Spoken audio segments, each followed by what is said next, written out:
Hi സുഹൃത്തുക്കളെ, അപ്പോൾ ഒരു കപ്പാസിറ്റർ മാറ്റുന്ന വീഡിയോ ആണ്. കപ്പാസിറ്റർ എന്ന് പറയുമ്പോൾ ഇപ്പോൾ ചൂടുകാലമാണ്. കാരണം എന്താ വെച്ചാൽ ചില സമയങ്ങളിൽ 24 hours ഫാന് കറങ്ങുന്നുണ്ടാവും. അപ്പോൾ അങ്ങനെ രീതിയിൽ കറങ്ങുമ്പോൾ കപ്പാസിറ്റർ ഡാമേജ് ആവും, ലീക്കേജ് ആവും.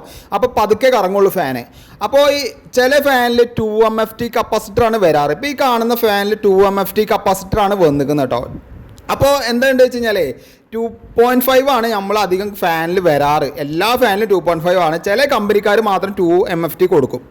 അപ്പോൾ 2MFT മാറ്റിയിട്ട് നമുക്ക് 2.5 കൊടുക്കാം. അപ്പോൾ പലരും തെറ്റിദ്ധാരണ 2MFT മാറ്റി 2.5 മാറ്റി കഴിഞ്ഞാൽ ഫാന് അടിച്ചു പോവോ, ഫാന് കത്തിപ്പോവോ എന്നുള്ള സംശയമൊക്കെ ഉണ്ടാവും. അങ്ങനൊന്നും വരില്ല. ഫാന് കുറച്ചും കൂടി നമുക്ക് സ്പീഡ് കിട്ടും മാത്രമല്ല, നമുക്ക് കുറച്ചും കൂടി ലൈഫ് കിട്ടുന്നതാണ്. അതായത് കപ്പാസിറ്ററിന് സ്പീഡ് കിട്ടുന്നതാണ് കേട്ടോ. അല്ലെങ്കിൽ 2MFT ഇട്ട് കഴിഞ്ഞാൽ പെട്ടെന്ന് 4 മാസം കൊണ്ട് പിന്നെ നമ്മൾ മാറ്റാൻ നിൽക്കേണ്ടി വരും. അപ്പോൾ ഞാനിവിടുന്ന് ഒരു വാങ്ങിയ സർവീസ് കോസ്റ്റ് എന്ന് പറയുന്നത് കപ്പാസിറ്റർ അടക്കം 200 രൂപയാണ് കേട്ടോ. അപ്പോൾ കപ്പാസിറ്ററിന് ഏകദേശം 35 രൂപ വന്നിട്ടുണ്ട്.